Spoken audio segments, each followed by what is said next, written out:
Saya kaget dan langsung nyari tahu. Aji Prianto memang bukan pemain baru, tapi sudah lama namanya lenyap dari dunia bisnisnya itu. Nah, belum sempet si Arsa ini ngejawab itu, tiba-tiba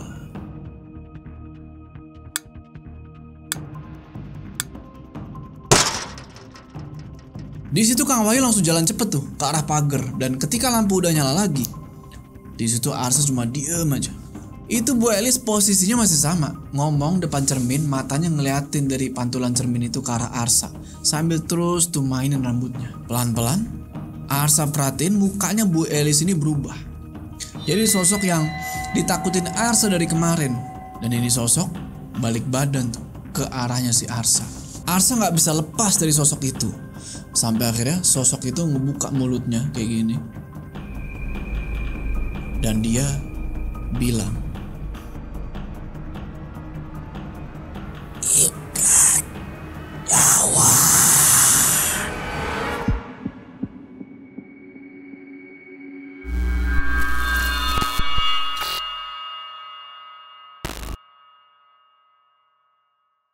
Assalamualaikum teman-teman, balik lagi sama gua Jo, masih pilek juga. Apa kabar kalian semua? Semoga kalian semua nonton video ini diberikan kesehatan, dilancarkan rezeki, dan selalu dimudahkan urusan-urusannya, dan seperti biasa selalu dilindungi dari segala mara bahaya di dunia ini. Balik lagi di Bangkar Sukma. Sekarang kita masuk part 3, cerita menegangkan dari Queer Typing. Jadi kalau kita ikutin di part kemarin, Arsa ini terus-terusan diteror sama satu sosok perempuan yang bernama Sukma Ayu. Dari pas pergi ke rumah Kang Wahyu sampai dia di kos-kosan. Dan sialnya, Arsa ini baru tahu di mana rumah yang mau dibeli sama bapaknya adalah rumah yang pernah ditempatin sama yang namanya itu Bapak Hendra. Jadi emang Pak Hendra ini kalau kata Kang Wahyu ya, dia ini ada cerita-cerita miring lah soal beliau nih, dimana Pak Hendra itu dulunya punya banyak istri di rumah tersebut. Cuma gak tahu kenapa, dari semua istri yang dikawinin terus dibawa ke rumah itu, gak pernah kedengaran lagi kabarnya sampai sekarang. Nah, di akhir episode 2 kemarin, Arsa baru dapat kabar nih kalau rumahnya Pak Hendra itu udah dibeli sama bapaknya dia, si Pak Aji Prianto itu. Cuma pas nelpon Kang Wahyu buat ngasih tahu itu kabar dan soal kejadian yang dia alamin di kosan, sosok perempuan itu malah datang lagi. Tapi Kang Wahyu di situ udah ngasih tahu juga ke keluarganya si Gama lewat istrinya, yaitu Teh Anggit. Ya intinya buat nolongin Arsa lah di sini. Dan yang jadi pertanyaan, apakah Gama mau menolong Arsa di sini? Tonton video ini terus. Udah, kita gak usah lama-lama lagi, udah siap mode horor aktif.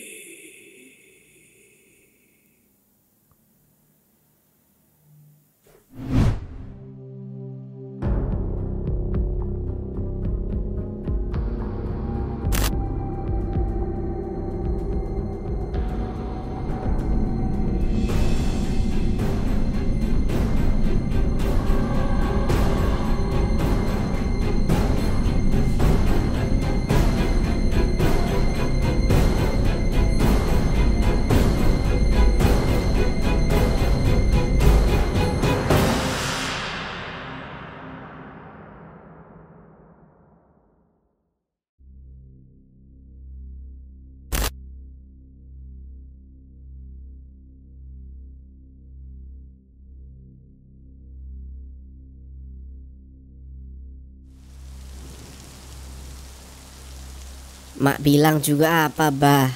Sudahlah, biarkan rumah putih itu tidak ada yang jaga lagi. Lagian Pak Hendra sudah jarang kelihatan datang ke kampung ini sejak kedatangan Neng Sukma Ayu, yang sekarang entah kemana perempuan cantik itu. Sekarang malah Abah nyuruh Sumardi yang urus kebun dan taman rumahnya. Jangan sampai seperti kita, Bah. Kasian. Amanah, Mak. Sebelum Pak Hendra menyuruh Abah ini berhenti menjaga rumah itu, tidak bisa. Makanya beberapa hari ini Abah suruh si Sumardi yang meneruskan. Melihat kondisi Abah yang sudah tua ini, agar dia mengerti kenapa kita harus meninggalkan kampung ini. Terlebih, semua yang sudah kita ketahui cepat atau lambat akan menghantui kita. Mungkin sampai ajal menjemput Mak. Maafkan Abah. Jadi sebenarnya Mak Saruni sama Mbah Didi ini lagi khawatir. Karena bisa dibilang dua orang tua ini udah ngambil risiko yang lumayan besar beberapa tahun ke belakang. Yang dimana ngambil keputusan buat kerja di rumah berwarna putih itu. Mbah Didi sama Mbah Saruni ini tinggal di rumah kecil dekat rumah yang mau dibeli sama bapaknya Arsa nanti. Nah, selesai ngobrol kayak gitu, tiba-tiba mereka berdua ngelihat anaknya jalan tuh dari jauh. Jalannya tuh nggak normal, kayak orang yang terburu-buru. Pakai daun pisang buat nutupin kepalanya biar nggak kena air hujan. Ini yang namanya Sumardi, anak dari Mak Saruni dan Mbah Didi. Dari pas ngegantiin Mbah Didi jadi penjaga rumah dan tukang kebon di rumah putih itu, Sumardi tahu betul kalau ini udah giliran dia. Waktunya udah tiba buat nanyain apa aja keanehan yang terjadi di rumahnya Pak Hendra. Sampai-sampai cuma perlu beberapa hari aja nih pas Mbah Didi nyuruh ngegantiin pekerjaan di rumah itu. Singkat cerita, Sumardi sampai di rumah itu kan, kedinginan dia, kehujanan soalnya kan. Dia langsung ngasih salam ke Abah sama maknya di situ. Abah ngasih salam, dia nanya lah nih, Bah, rumah putih itu tidak benar-benar kosong. Siapa sebenarnya perempuan yang masih ada dalam rumah itu? Sudah berkali-kali Ardi dengar teriakan-teriakan kesakitan. Bukannya Pak Hendra dan istrinya sudah beberapa bulan tidak tinggal di rumah itu lagi? Cepat berkemas, Nak. Ini yang Abah takutkan. Kamu sudah melihatnya juga, Ardi. Saatnya kita tinggalkan rumah dan kampung ini sebelum nyawa keluarga kita ada yang mati. Kenapa harus sampai pergi, Bah? Ardi cuma pengen tahu aja siapa suara perempuan di rumah itu. Mengetahui soal dia berarti taruhannya nyawa, Sumardi. Memang sudah saatnya kita pergi. Nanti Abah ceritakan. Kita harus selamat dulu malam ini. Wah, hujan terus saya tungguyur kan, gak berhenti-berhenti. Sumardi sebenarnya ngelihat sosok perempuan rambut panjang, parasnya cantik di dalam rumah putih itu. Dan dia juga masih gak habis pikir, kenapa gara-gara ngeliat itu dia sekeluarga mesti pergi sekarang juga. Bahkan mereka ini mau pergi dan berjanji gak bakal balik lagi ke kampung yang namanya Kampung Marakayangan itu. Terlebih sama kesepakatan yang udah dia ambil sama Pak Hendra beberapa hari yang lalu buat nutup mulutnya rapet-rapet daripada keluarganya hilang nyawa satu persatu.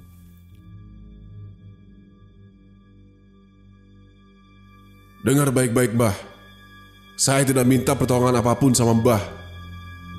Hanya saja Abah harus tutup mulut kepada siapapun, termasuk keluarga Abah. Tapi Abah harus tahu, dia tidak akan pilih nyawa agar bisa menemaninya di sana sebelum ada yang menebusnya setelah aku.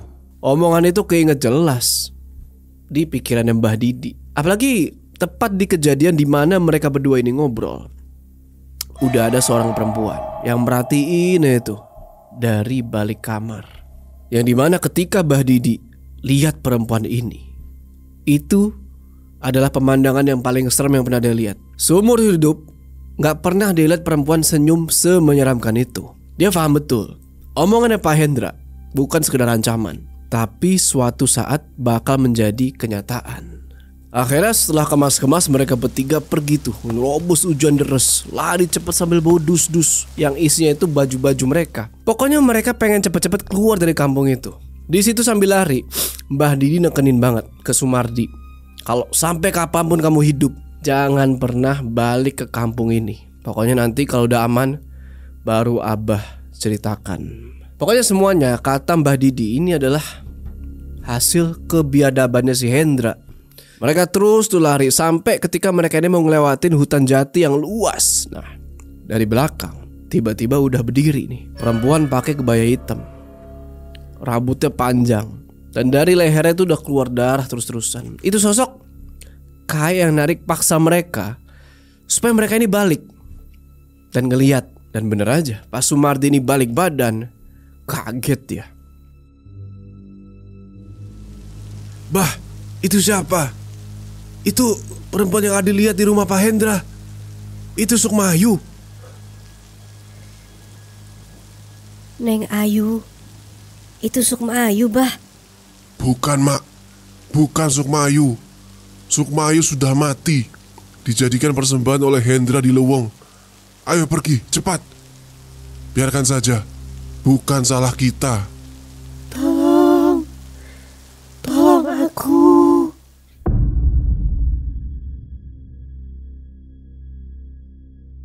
Di kampung itu udah gak pernah kedengar lagi kabar salah satu warga kampung Marakayangan yang kelaparan.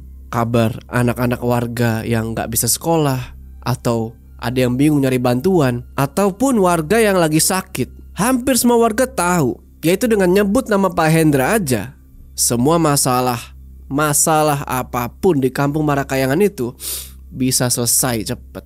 Walaupun itu gak langsung dari tangannya Pak Hendra, melainkan lewat orang kepercayaan atau penjaga rumahnya dia tuh. Nah, Mbah Didi atau Mak Saruni yang udah lama kerja di situ, yang lebih tahu majikan perempuannya itu sikap dan kelakuannya dingin, ketika kata keluar dari mulut istrinya Pak Hendra ini nggak mungkin itu adalah kata-kata yang sembarangan. Warga kampung ngejulukin rumah itu sebagai rumah putih. Saking gedenya dan catnya itu dominan warna putih. Warga juga tahu kalau Pak Hendra ini terkenal suka gonta-ganti istri selain Bu Indah. Udah gak kehitung tuh berapa banyak wanita yang dia nikahin. Cuma warga ini heran, kok bisa semua istri-istrinya itu dibawa ke rumah yang sama. Dan yang masih jadi pertanyaan besar, juga misteri buat warga kampung, terlebih ke Mbah Didi sama Mak Sumarni. Dan itu masih jadi pertanyaan besar buat para warga kampung, kok bisa kayak gitu sementara ada istri pertamanya nih. Apalagi Mbah Didi sama Mak Saruni gak pernah ngomong banyak soal keluarganya Pak Hendra. Ardi, ayo ikut Abah. Hari ini ke Rumah Putih. Banyak pekerjaan di sana. Mana mau ada 2 tamu hari ini. Bantu rapikan taman dan rumput-rumput ya. Ayo Bah. Lagian Mak juga pagi banget tadi sudah berangkat. Mau masak katanya di rumah itu. Pagi itu Sumardi lagi mandiin ayam tuh. Sampai akhirnya dipanggil sama Mbah Didi buat pergi ke Rumah Putih itu. Ya udah, setelah siap-siap, akhirnya mereka berdua jalan tuh nelusurin jalan kampung. Karena Abah Didi ini bisa dibilang orang yang paling tua di kampung Marakayangan, warga-warga nyebut beliau sebagai sesepuh. Apalagi warga tahu kalau beliau ini deket sama keluarganya Pak Hendra. Cuma ya itu sama sekali sebenarnya nggak ada efek apa-apa buat kehidupan mereka. Nggak nambah kaya atau apa. Rumahnya masih gubuk, temboknya tua. Nah, di perjalanan itu Sumardi nanya nih, emang siapa Bah tamu yang mau datang? Di situ Mbah Didi nggak langsung jawab. Dia senyum itu kan sambil elus-elus kepala Sumardi kayak kucing. Nah, meskipun Mbah Didi sadar kalau anaknya ini pasti punya penasaran yang tinggi sama kayak warga-warga kampung, tapi itu semua lenyap karena kebaikannya Pak Hendra. Singkat cerita, Mbah Didi sama Pak Sumardi terus jalan tuh sampai mulai kelihatan nih hamparan luas rumput-rumput hijau. Kelihatan juga gerbang rumah itu yang gede dan megah.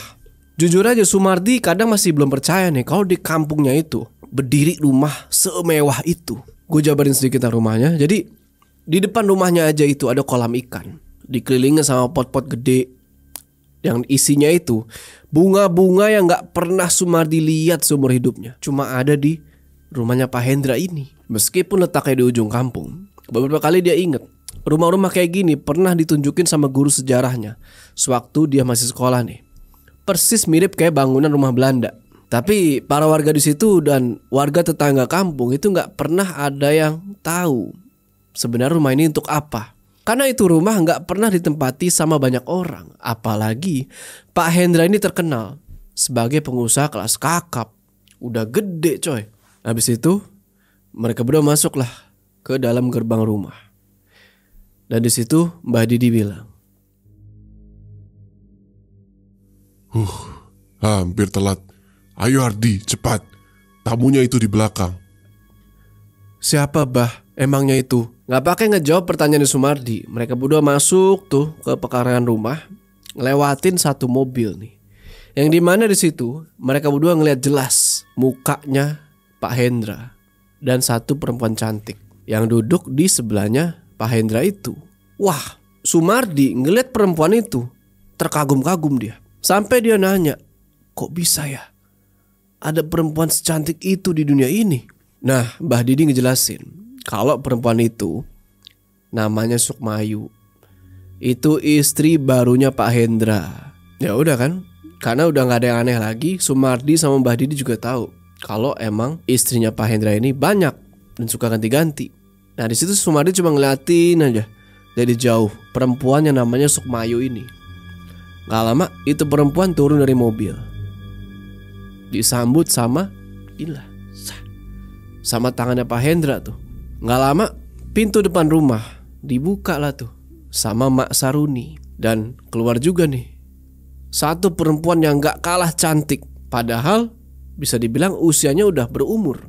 Siapa lagi kalau bukan Bu Indah, istri pertamanya Pak Hendra. Dari situ Mbah Didi nyuruh Sumardi nih buat kerja ngerapin tanaman di samping rumah. Sementara Mbah Didi langsung jalan cepet karena dari jauh Pak Hendra manggil-manggilin nih, suruh nyamperin. Di situ Sumardi sambil ngurusin tanaman kan tuh, terus aja ngeliatin Sukmayu tuh yang sekarang lagi jalan pelan-pelan masuk ke dalam rumah. Pokoknya Sumardi di situ kayak, wih, ini jatuh cinta pada pandangan pertama nih, ya.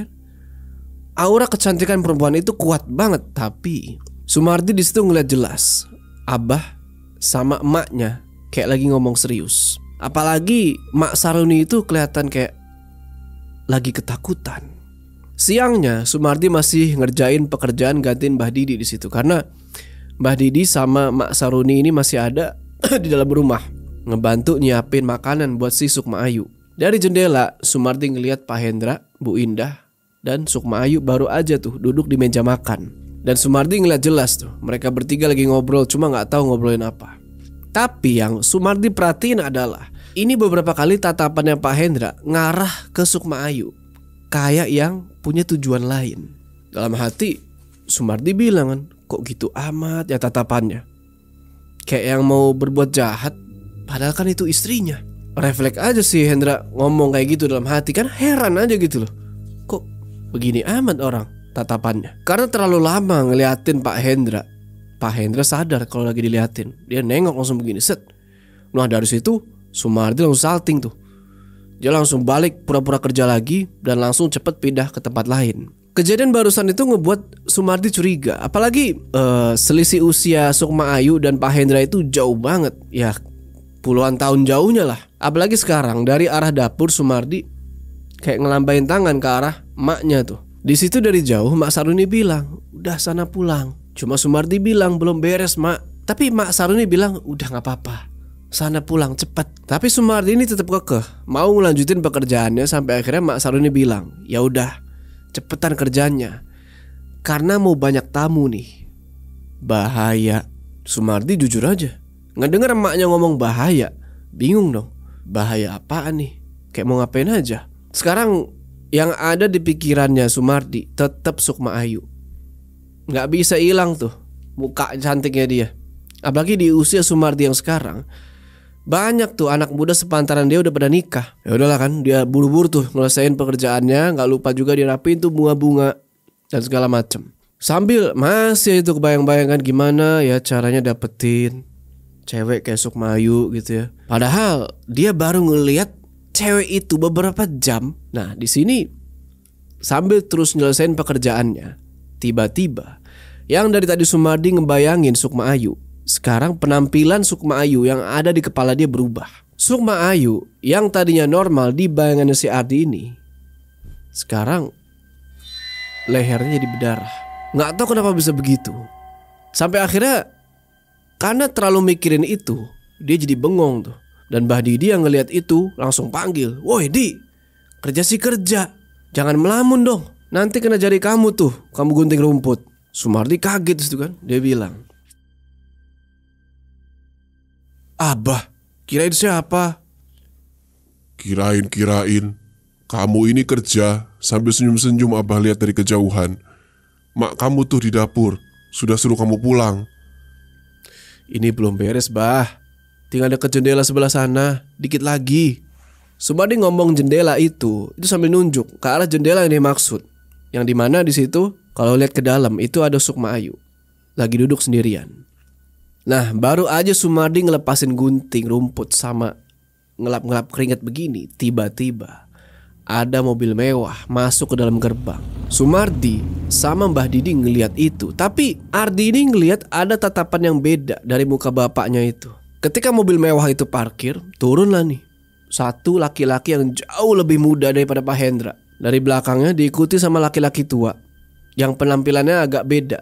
Itu orang pakai baju sama celana yang serba hitam. Sumardi yang penasaran nanya ke bapaknya, "Siapa bah mereka itu? Abah kenal." Ingat-ingat sama kamu Ardi. Dua nama orang itu, Aji Prianto dan Ki Samardi, teman-teman Pak Hendra. "Baik bah, tapi buat apa Ardi ngingat mereka?" Di situ Sumardi sambil ngerjain tanaman kan, terus saja merhatiin gimana pertemuan tamu-tamu itu sama si Pak Hendra dan istrinya. Apalagi tiba-tiba laki-laki tua yang namanya Ki Samardi itu langsung kayak yang bisik-bisik gitu ke Pak Hendra. Nah, nggak tahu bisikin apa, tapi setelah itu Pak Hendra ini nunjuk ke ruangan Sukma Ayu. Wah, di situ Sumardi tiba-tiba penasaran banget sama tamu-tamu itu.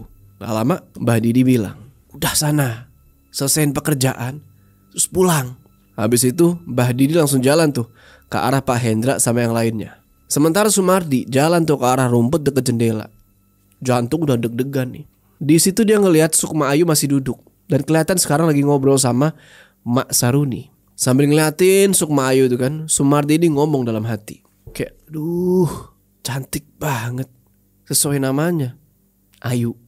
Singkat cerita, karena Sumardi ini tahu pekerjaan dia tinggal dikit lagi buat ngerapin rumput-rumput itu, dia langsung gerak cepet. Apalagi udah kelihatan Pak Hendra, Bu Indah, Pak Aji Prianto sama Ki Samardi udah mulai pada masuk ke dalam rumah. Disusul dari belakang sama si Mbah Didi.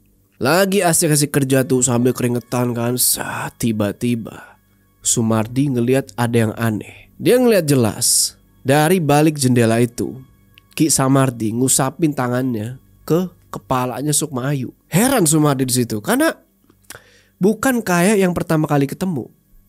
Setelah itu Pak Hendra juga nyuruh Pak Aji Prianto salaman nih sama si Sukma Ayu. Tatapannya kelihatan jelas sama si Sumardi. Ini Pak Aji kayak jatuh cinta pada tatapan pertama. Kayak dalam hati Sumardi bilang, "Ini Pak Aji sama kakek-kakek itu aneh." Dan di situ dia ngeliat mukanya Sukma Ayu ini pucet udah. Gak lama dari belakang tiba-tiba Mak Saruni manggil, "Ardi sini cepet." Disamperin sama Sumardi kan.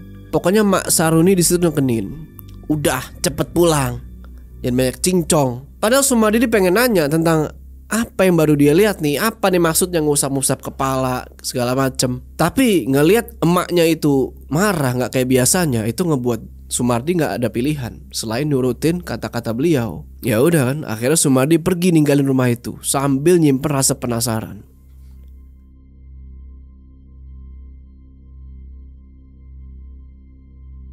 Kabar Sukma Ayu, 6 bulan kemudian, istri berikutnya Pak Hendra itu udah nyebar luas ke seluruh kampung Marakayangan. Bukan kabar baru atau aneh sama kebiasaan menikahnya Pak Hendra ini, tapi karena beberapa kali warga kampung ngeliat Sukma Ayu ini punya kecantikan yang wow. Ibaratnya kalau lu sekali ngeliat Sukma Ayu, lu gak bakal bisa lupa selamanya. Cuma warga di situ gak ada yang tahu ini Sukma Ayu dari mana sih. Apalagi warga ingat betul Sukma Ayu ini gak pernah sendirian, selalu digandeng sama Pak Hendra. Dan itu ngebuat para warga kampung salut, tapi heran juga. Kok bisa satu rumah sama istri pertamanya, dan ini bukan pertama kali. Nah, pernah nih satu waktu di malam hari Sumardi nanya ke Mbah Didi sama Mak Saruni soal itu. Tapi bukan jawaban yang dia dapat, tapi bentakan dari Mak Saruni. Mak Saruni marah kalau Sumardi bahas soal itu.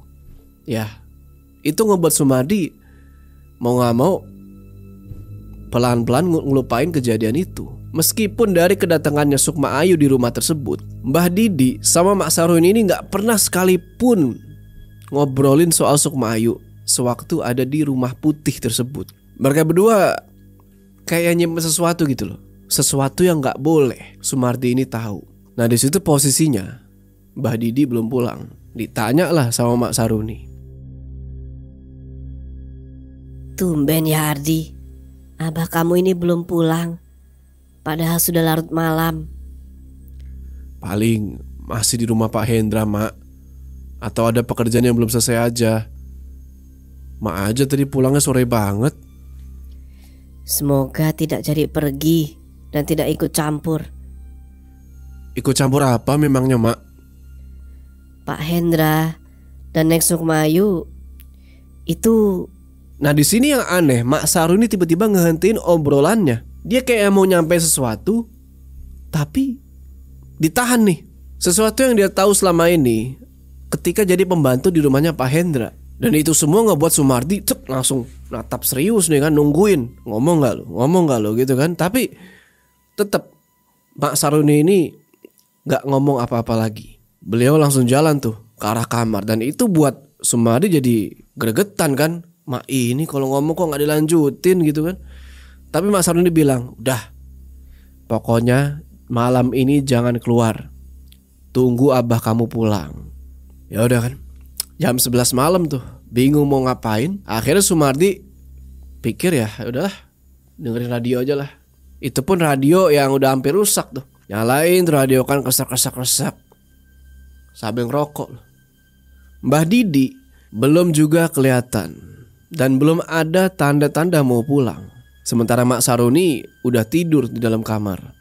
Sambil masih ngerokok gitu, sambil ngawang gitu dengerin radio. Tiba-tiba pintu rumah yang cuma diganjel sama batu pelan-pelan kebuka. Habis itu kedengeran suara. Ardi, pindah tidurnya ke kamar. Ini abah sudah pulang. Bah, dari mana kok bajunya kotor begitu? Oh, biasa. Banyak kerjaan di taman sama di kebun. Udah, sana pindah tidurnya. Oke lah kan, Sumardi jalan nih ke kamarnya. Tapi di situ dia ngelihat ada yang aneh sama abahnya lagi nih. Kok di celana abahnya itu ada darah. Sempat mau nanya soal itu, tapi Mbah Didi ini udah keburu jalan tuh ke dapur. Jalan cepet. Di dalam kamar, Sumardi berusaha buat tidur tuh, tapi tetap aja rasa penasaran dia ngalahin rasa ngantuknya di situ. Apalagi Sumardi baru ngelihat ini abahnya pulang malam banget. Bajunya kotor semua. Di celananya ada darah. Gak lama dari situ, samar-samar dari balik tembok, Sumardi ngedenger omongannya Mbah Didi sama Mak Saruni. Abah kapan pulang? Barusan. Jangan berisik, Mak. Abah ndak ikut campur urusan mereka kan? Mak dengar teriakan beberapa kali di kamarnya. Ndak, Mak. Ndak sama sekali. Tapi abah disuruh ikut dan tidak bisa nolak ancaman Pak Hendra dan Pak Aji. Apalagi Ki Samardi menjamin abah akan aman. Jadi abah ikut juga? Iya, Mak. Satu mobil. Tujuan mereka Leweng Sancagetih ternyata. Abah hanya menunggu di mobil. Karena penasaran, abah melihat ritual mereka. Darah, Mak. Darah. Sudah mati sekarang mungkin itu persembahan. Abah ndak paham. Innalillahi. Nggak nyangka tujuannya itu. Sudah, Bah, sudah. Sepertinya mereka ndak tahu abah mengintip, Mak. Tapi sayangnya Pak Hendra sepertinya tahu dan bicara sebuah ancaman sebelum abah pulang. Dia bilang, dengar baik-baik, Mbah. Aku tidak meminta pertolongan apapun dari abah. Hanya saja abah harus tutup mulut kepada siapapun termasuk keluarga abah. Tapi abah harus tahu dia tidak akan pilih nyawa agar bisa menemaninya di sana sebelum ada yang menebusnya setelah aku. Gitu, Mak. Aduh. Ngedenger itu Sumardi kesel kan, biadab nih dalam hati kan. Sumardi dari tadi ngedenger jelas obrolan malam itu dan dia kaget, tapi dia belum dengar satu nama. Siapa yang dimaksud sama Mbah Didi dan Mak Saruni itu setelah nama Pak Hendra, Pak Aji, dan Ki Samardi. Apalagi Sumardi dengar jelas ritual sama kata-kata mati di situ. Dan itu ngebuat jantungnya berdebar-debar. Yang ada di pikiran dia, masa iya sih Sukma Ayu? Sumardi makin penasaran, siapa yang mati dijadiin persembahan itu. Jadi bukan cuma sekedar kabar burung nih yang sekarang datang ke Arsa Prianto. Udah beberapa surat kabar tuh ngasih tahu gimana nama bapaknya tuh si Aji Prianto muncul ke ranah bisnis di kota. Apalagi beliau ini adalah salah satu investor pembangunan perumahan di lahan yang bisa dibilang luas banget. Sekaligus dia itu adalah pemasok utama properti. Gak perlu waktu yang lama buat nama Aji Prianto jadi obrolan di tempat Arsa kerja. Untungnya rekan-rekan kerja Arsa ini gak ada yang tahu kalau Arsa ini adalah anaknya si Pak Aji itu. Singkat cerita, selesai kerja, di waktu pulang Kang Wahyu manggil nih si Arsa kan. Diajaklah buat ngobrol. Sebentar lagi waktu pulang, masih aja melamun. Gimana kabar adik-adik kamu? Kapan pindah ke rumah baru itu, Sah? Belum ada kabar lagi. Mungkin akhir bulan ini, Kang. Terakhir Kak Eka cuma ngabarin renovasi rumah aja. Katanya udah lama gak ditempati, Pak. Kejadian malam itu juga pelan-pelan Arsa lupain. Walau ya terus kepikiran. Harusnya bukan hal aneh pebisnis seperti bapak kamu bangkit, Sah. Tapi dari cerita-cerita dan kenyataan yang sudah kamu lewati, bahkan saya satu kali jadi saksi perempuan aneh itu juga tentang keluarga kamu, bisa dibilang agak bikin khawatir. Masih jadi misteri, Pak. Bener kata bapak, penampakan itu bisa jadi hanya ulah jin saja. Tapi untuk apa kepada saya dalam keadaan seperti ini juga? Dan itu bukan yang pertama kali. Saya masih belum bisa memberikan kabar dari istri saya Anggit perihal obrolannya dengan Dewi ataupun Gama. Tapi mungkin nanti di rumah baru itu semuanya bakal terjawab, Sah. Arsa setuju di situ sama kata-kata Kang Wahyu. Karena emang dari awal dia itu mau ngomong sama Kang Wahyu ya emang butuh sebuah solusi. Apalagi beberapa nama-nama udah dia dapetin nih buat masuk ke dalam rencananya pas nanti datang ke kampung Marakayangan. Kang Wahyu bilang lagi, lagian kamu punya hak untuk tahu. Kamu anaknya Aji Prianto, dan keamanan juga keselamatan keluarga kamu bukan di tangan orang lain.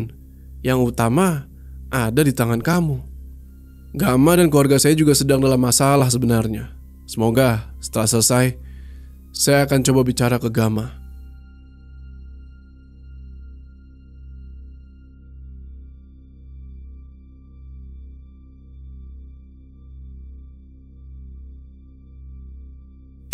Sah, ada kabar penting. Semakin aneh ini. Kalau sudah sampai kos, kabarin kakak ya. Baru aja Arsa sampai kosan dan mau jalan nih ke arah anak-anak yang lagi pada ngumpul sama Bu Warni tuh. Dia baca SMS dari kakaknya kayak begitu. Akhirnya dia gak jadi tuh ngumpul sama teman-temannya. Dia masuk langsung ke dalam kamar. Nah di sisi lain, di tempat anak-anak pada ngumpul itu, Putri, ingat Putri kan? Yang ngintip dari jendela tuh, tetangga depannya Arsa. Nah di situ dia agak khawatir nih sama si Arsa. Tapi Bu Warni bilang, dah nggak usah dibahas Put, tak malah kemana-mana lagi. Nah karena ngelihat begitu, anak-anak yang lagi pada nongkrong di situ jadi penasaran. Gak lama azan maghrib nih berkumandang. Bu Warni langsung nyuruh tuh semuanya buat pada bubar. Nah di dalam kamar si Arsa nelpon nih si Kak Eka kan. Agak lama tuh kok gak diangkat-angkat. Telepon, cek. Akhirnya diangkat. Dan kayak gini kurang lebih percakapannya. Halo, Kak Eka, Kak. Sebentar, kakak di depan rumah. Masuk dulu ke kamar. Sah, Arsa, halo.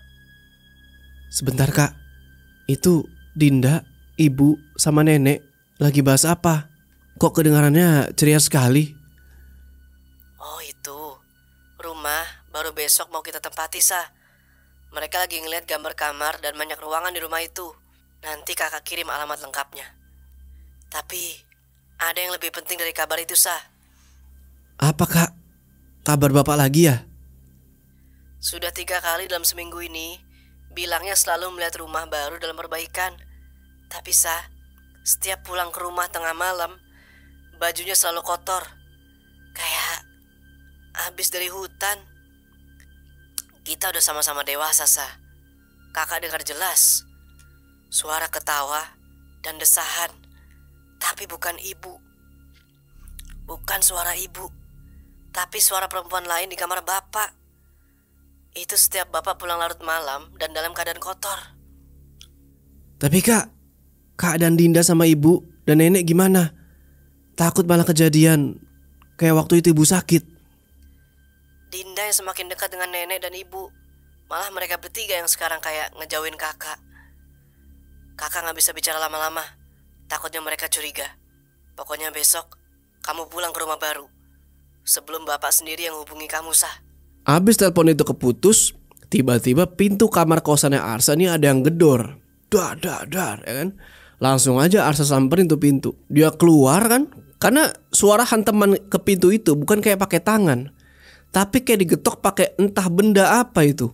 Pas Arsa keluar, di situ udah ada beberapa penghuni kos yang lain yang udah pada keluar kamar juga, karena ternyata mereka juga ngedengar suara itu. Dan masing-masing dari mereka juga bingung. Nah Putri yang tetangga depan kamar Arsa ini juga ikut keluar dan dia nanya, itu tadi apaan, Sa? Dan di situ Arsa cuma geleng-geleng karena dia pun nggak tahu itu suara apa. Putri di situ bilang kalau tadi dia di kamar mandi dan dia dengar jelas itu suara. Tapi setelah mereka semua keluar, mereka nggak nemuin apa-apa. Ya udah, karena nggak ada apa-apa, mereka semua balik tuh ke dalam kamar. Tapi di situ Putri makin yakin kalau Arsa ini semakin hari semakin aneh. Arsa masuk lagi ke dalam kamar dan dia tutup tuh pintunya kan pelan-pelan, set, krek. Nah di situ Arsa ngelihat ada kayak tetesan darah yang terus bergerak di atas lantai keramik kamar. Dan tetesan itu kayak ngebentuk jejak gitu loh. Tak tak tak tak sampai ke arah kamar mandi. Dan Arsa cuma bisa bengong aja ngeliat itu. Ini tiba-tiba tahu-tahu ada tetesan darah, nggak tahu dari mana. Dalam hati Arsa bilang nih, jangan-jangan ini nih yang tadi gedor pintu. Tapi Arsa malah ngeliat kalau itu tetesan darah persis kayak langkah kaki Pak Aji Prianto malam itu di rumahnya. Ingat kan yang dia lewatin dapur tuh, yang cuma pakai kancut doang. Nah, kenapa bisa bilang gitu? Karena tiap tetesan darah ada telapak kaki yang nginjek di situ. Cuma anehnya nggak ada wujudnya. Itu ngebuat Arsa cuma kayak, wah, ini bener gak sih yang gue lihat kan? Buat mastiin ini gue nggak halu atau ngigo kan? Sampai akhirnya itu pintu kamar mandi yang tadinya agak kebuka, tiba-tiba pelan-pelan ketutup sendiri. Tapi gak sampai rapet. Itu tetesan darah berhenti tepat di depan kaca kamar mandi. Arsa bisa lihat jelas itu dari celah pintu. Dan sekarang yang Arsa lihat adalah sosok Ibu Elis. Dia lihat tuh dari pantulan cermin. Sosok ini lagi sisiran tuh di depan kaca kamar mandi. Arsa terus perhatiin sampai tiba-tiba di kupingnya dia ini ada yang ngebisikin, Aji Prianto mati, akan mati secepatnya. Arsa dengar jelas itu bisikan tapi gak ada wujudnya. Arsa ketakutan setengah mati di situ. Dia celingak begini kan. Coba buat nyari dari mana sumber suara itu. Dia balik lagi terus ngelihat ke arah Ibu Elis yang ada di pantulan cermin. Dan di situ yang Arsa lihat Ibu Elis itu lagi nyekek lehernya sendiri kayak yang pengen mengakhiri nyawanya. Sementara Arsa ingat betul kejadian tempo hari di mana gak akan lama Ibu Elis bakal berubah jadi sosok perempuan yang menakutkan. Perempuan kebaya hitam. Gak lama dari situ ada yang manggil nih, Arsa. Wah, sontak Arsa teriak, ampun. Itu ada tangan dek di pundaknya dia. Wah, dia udah ketakutan setengah mati tuh kan. Karena takutnya dia pengen diapa-apain nih sama entah siapa. Tapi Yang dia dengar malah suara orang ngomel-ngomel. Ampun kenapa? Segala ampun. Kamu ini, ibu panggil gak jawab, malah berdiri begini. Lihat apa sih emangnya? Bu, ibu. Ini kunci motor kamu tadi ketinggalan di parkiran. Ada apa sih di kamar mandi? Jangan bu, jangan. Arsa, kamu luka? Ini kok banyak sekali darah. Bekas kaki bu tadi. Ya sudah, kamu bersihkan. Banyak begini. Nah, karena ngerasa ada satu hal yang janggal, Bu Warini langsung keluar nih dari kamar. Walaupun sebenarnya Bu Warini ini tahu kalau si Arsa ini bohong, karena nggak mungkin darah sebanyak itu keluar dari kakinya Arsa. Langsung aja lah, setelah Bu Warini keluar, Arsa bersihin tuh bekas tetesan darah di lantai keramik kamar sama yang ada di dalam kamar mandi. Dalam hati dia bilang nih kan, nggak mungkin. Masa iya sosok perempuan itu datang lagi? Dia kebayang-bayang tuh sama kata-kata yang dia dengar di kupingnya barusan. Kalau Haji Prianto akan mati secepatnya. Karena nginget gitu, Arsa makin cemas nih sama keadaan bapaknya hari itu. Nah, selang beberapa menit kemudian, tring, masuk lagi nih SMS dari Kak Eka yang isinya kurang lebih kayak gini. Barusan bapak tanyain kamu sebelum dia pergi keluar rumah lagi, Sah. Pasti pulangnya malam dan pakaiannya akan kotor lagi. Besok pulang kerja suruh kamu datang ke rumah baru, karena pagi kita sudah pindahan. Ngebaca SMS itu, Arsa langsung mikir, apa mungkin ini tuh ada kaitannya sama penampakan barusan, yaitu si Sukma Ayu. Tapi karena mikir kayak gitu dan ada kata-kata Sukma Ayu, si Arsa jadi takut banget tuh. Apalagi malam masih panjang nih. Dia takut kalau sosok itu muncul lagi dari cermin. Dalam hati dia bilang, Bi Titin, Mang Karno harusnya tahu perihal Bah Didi dan Mas Aruni di kampung Marakayangan tentang rumah itu. Dari situ mungkin bakalan dapat petunjuk. Singkat cerita, besoknya nih di kantor kan, Arsa berangkat kerja kayak biasa. Dan di kantor dia dapat SMS dari Kak Eka dan juga adiknya tuh si Dinda. Yang pada intinya mereka ini ngasih kabar soal pindahannya ke rumah baru di kampung Marakayangan. Ngedenger itu bukan cerita bahagia yang diterima si Arsa, tapi malah sebaliknya. Apalagi hari itu juga bapaknya nunggu kedatangan dia nih di rumah itu.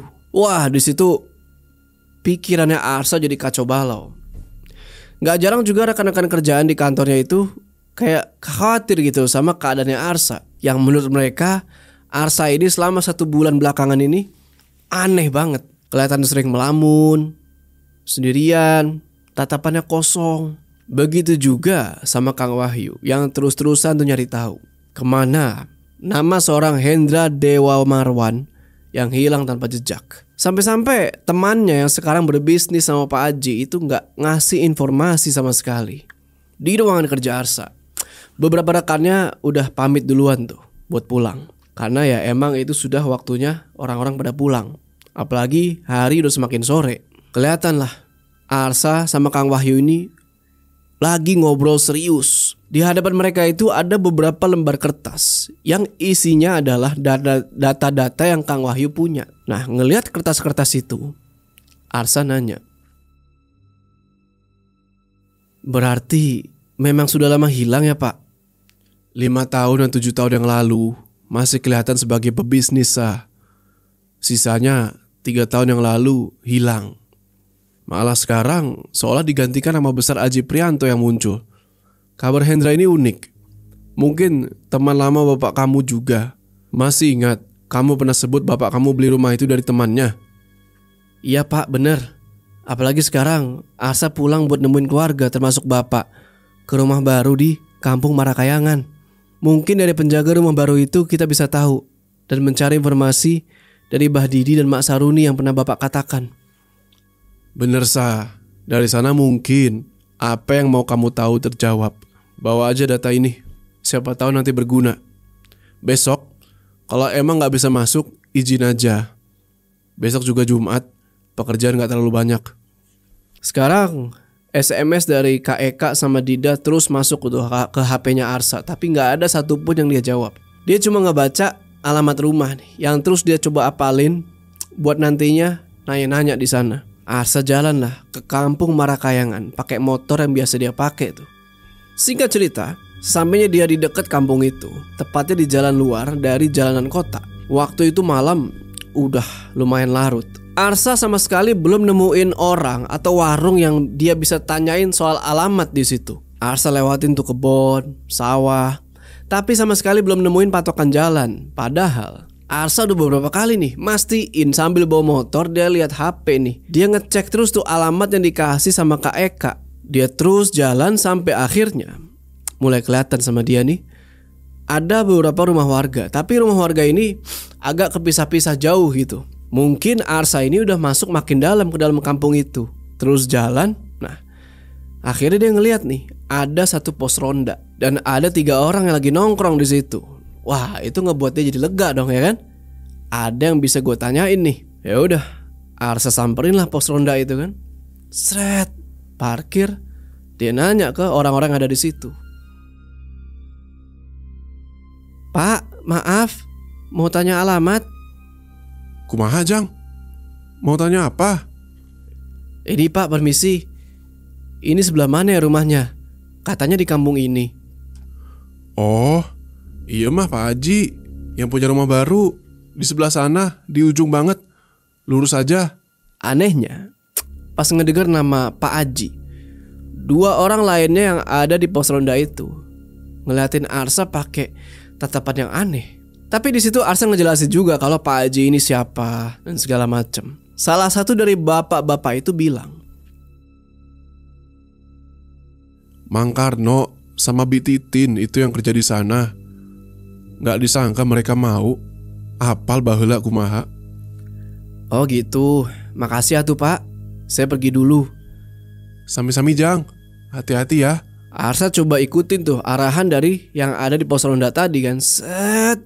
Akhirnya dia ngelihat nih dari kejauhan udah ada cahaya lampu dan samar-samar kelihatan siluet rumah putih megah yang halaman itu luas. Ketika Arsa sampai di depan gerbang rumah itu, Arsa makin yakin kalau ini rumah persis banget kayak rumah-rumah peninggalan Belanda. Bisa dibilang Arsa ini lumayan kagum ngeliat rumah semegah ini di tengah-tengah kampung. Dan ya tentunya dia juga agak heran nih karena renovasinya itu cepet banget. Cuma 1 bulan, tapi mungkin banyak lah nih yang dipekerjakan sama Pak Haji buat ngerenov. Dan pas lagi nunggu gitu, Arsa baru sadar kalau udah ada 3 mobil mewah nih yang parkir di halaman rumah itu. Pas lagi nunggu di depan gerbang itu, tiba-tiba ada laki-laki nih nyamperin dia. Ternyata yang nyamperin ini adalah bisa dibilang penjaga gerbang lah. Namanya Mang Karno. Dia bilang kalau dia udah lama banget nih nungguin si Arsa datang. Langsung aja dia persilahkan Arsa ini buat masuk. Dan Mang Karno ini juga ngejelasin kalau si bapak itu udah berangkat keluar tuh sama Kak Eka sama si Dinda. Sedangkan Nek Amira udah masuk ke kamar tuh istirahat. Tapi ibunya Arsa ini masih bangun nungguin dia. Wah, hati Arsa makin gak tenang di situ. Dia parkirin lah tuh motor kan di sebelah 3 mobil mewah tadi. Itu pertama kalinya dia nginjekin kaki di rumah sebesar itu. Dan rasa gak percaya sama bapaknya itu mendadak hilang. Karena semua ucapannya Pak Haji Prianto ini terbukti. Walaupun si Arsa ini masih tetap ngerasa kalau ya kayak ada yang janggal.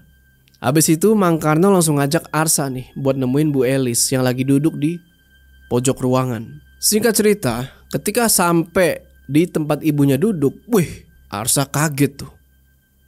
Dia bilang, Bu, tumben cantik sekali. Bapak yang akhir-akhir ini menyuruh ibu berdandan, Sa. Adik dan kakak kamu sudah pada tidur. Nanti kamu di sebelah Kak Eka dan Dinda ya. Besok pagi aja Mang Karno ajak kamu keliling rumah ini. Bapak lagi ada urusan keluar rumah. Kamar nenek kamu di sana. Kamar ibu sama bapak di sana. Baik Bu. Ibu kenapa kelihatannya berubah sekali? Apa karena menjadi orang kaya seperti ini? Kayak bukan ibu yang Arsa tahu? Bukan hal yang perlu kamu bahas. Bapak menyuruh kamu tinggal di rumah ini. Besok atau lusa, bawa saja semua barang-barang kamu dari kosan. Mobil di depan satu untuk kamu gunakan. Bapak juga suruh kamu berhenti kerja dan ikut kerja sama bapak. Nah, ketika lagi ngobrol-ngobrol kayak gitu, tiba-tiba Arsa ini ngelihat ada kayak orang yang masuk gitu aja ke kamarnya si Bu Elis.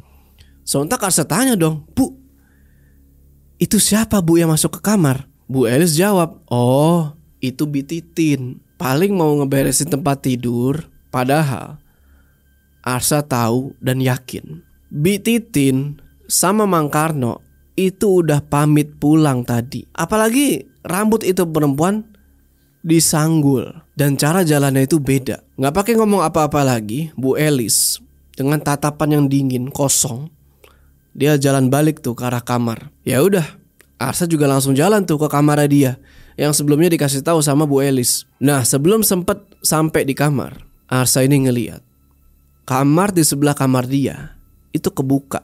Set. Ternyata itu Kak Eka. Kak Eka ngeliat Arsa langsung, "Sini, masuk." Diajak masuk tuh dalam kamar. Masuk dalam kamar, Arsa bingung dong. Kenapa Kak? Di situ Kak Eka cuma diem sampai akhirnya dia bilang, "Kita harus pergi dari rumah ini. Bawa ibu dan Dinda." Wah, kaget lah si Arsa kan. Kenapa kok tiba-tiba begini?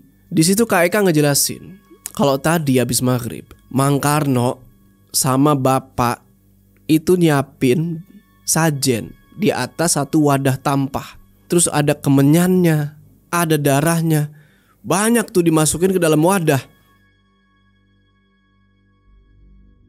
Nama Dinda, kakak, sama kamu disebut-sebut bapak berkali-kali sama Mang Karno. Bahaya Sa. Kakak takut terjadi hal buruk. Apalagi nama Sukma Ayu yang pernah kamu tanyakan kepada kakak. Kakak dengar jelas disebut juga sama bapak. Kak, tenang. Arsa belum paham semua ini. Tenang dulu. Di situ Arsa coba buat nenangin Kak Eka nih. Tapi sekarang Kak Eka sama Arsa ngerasain ada orang yang lagi jalan di luar rumah. Wah, sontak mereka berdua langsung jalan tuh ke arah jendela kamar buat ngintip siapa itu kan. Pas diintip sama Arsa begini, set. Wih, dia panggil Kak Eka kan. "Kak, itu maksud kakak." Jadi yang dilihat Arsa, yang dikira Mang Karno itu tadi udah pamit pulang, dia belum pulang. Malah sekarang dia itu lagi bawa kemenyan ngelilingin rumah. Dan Kak Eka pun membenarkan itu. Dan dia nambahin informasi yang gak terduga, kalau Dinda itu lagi gak sadarin diri, kayak orang yang kerasukan, cuma diem aja dalam kamar. Sebelum kamu datang, kakak sudah lihat Dinda nyisir rambutnya berkali-kali di depan cermin. Tapi mukanya pucet. Ibu dan nenek malah ngebiarin aja. Aneh. Gak sampai di situ, Arsa sama Kak Eka ngeliat lagi kan dari jendela. Wih, sekarang Mang Karno itu gak sendiri. Di belakang dia udah ada sosok perempuan penuh darah. Membuat Kak Eka bingung. Itu siapa Sa? Tadi kan Mang Karno sendiri. Gak dengar ada yang teriak kayak gitu. Sontak Kak Eka, Arsa sama Nek Amirah langsung pada keluar kamar tuh, nyamperin yang teriak. Yang ternyata itu adalah Bu Elis. Di situ Bu Elis kelihatan ketakutan banget. Dia bilang, Haji, Nek, Arsa, Eka, cepat kesini, cepat. Bapak mati di dapur. oke teman-teman, nah itulah akhir dari part 3 Bangkar Sukma. Menarik nih. Apakah benar Pak Aji Prianto itu meninggal? Kita bakal cari tahu di part selanjutnya. Oke, sebelum kita berpisah, jangan lupa kalian like video ini. Dan bagi yang belum subscribe, ayo subscribe sekarang ke channel ini supaya kalian gak ketinggalan part selanjutnya di cerita ini. Gua Joe. Sampai ketemu di part selanjutnya.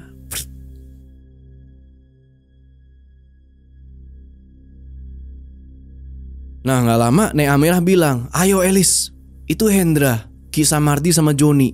Wah, kok bisa ada pertemuan di sini kan? Perintah aku, Gam. Aku habisi jejaden arwah itu, Gam. Itu Sukma Ayu mengikuti aku. Cepat, perintah aku, Gam.